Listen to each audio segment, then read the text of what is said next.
An easy way to make fajitas is with our fajita skillet sauce with chipotle and lime. Now the first thing that you need to do is get a large wide skillet, preferably a heavy one, and set it over high heat. While that is heating, I'm going to chop up the vegetables. We've got a red bell pepper, a poblano chili, or you could use a green bell pepper, and a white onion. I'm going to use about half of each one and cut them into 1/4 inch strips.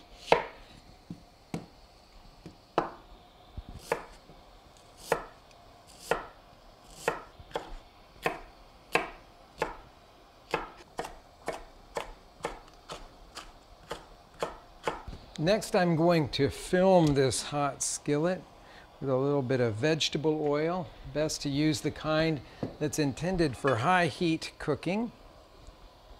And then I'm going to break up the rings of onion into the skillet and add the red bell pepper and the poblano. I'm going to let those cook until the vegetables are browning but still have a nice little crunch left. Most people love to make fajitas with skirt steak, and that's what I'm going to show you today, but feel free to use chicken breast. You would just cut it into strips, sort of the way that I'm going to show you how to cut this skirt steak. So about 3 to 4 inch lengths you want to cut, and because of the nature of skirt steak, you want to cut it across the grain into about 1/4 inch pieces. These beautifully browned vegetables I'm going to take out of the skillet. Put the skillet back on the high heat. Give it another thin coating of vegetable oil. And then I'm going to add half of our sliced skirt steak to the pan. I'm doing this in 2 batches because I want to brown the meat nicely in an uncrowded single layer. If I had a smaller skillet, I'd be doing it in 3 batches.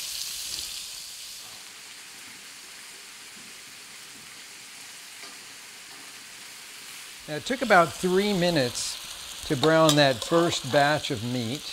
I'm going to take it out and put it next to the browned vegetables here before I add the second batch.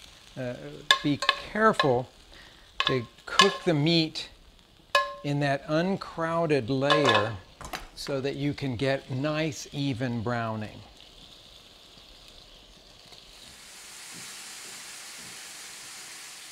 Now the browned meat and vegetables are going to go back into the skillet. And this is the moment when the magic happens. Going to add that skillet sauce. And we'll just allow that to come to a nice simmer. That'll only take about a minute, and it'll season the whole thing. While that's cooking, I'm going to heat up a couple of flour tortillas here on a griddle. Beautiful hot flour tortillas. I'm going to spoon on a little of the fajitas and vegetables. Now I always love a little salsa on top of a taco like this, maybe a spoonful of fresh made guacamole and a little sprinkling of fresh cilantro. You got a feast.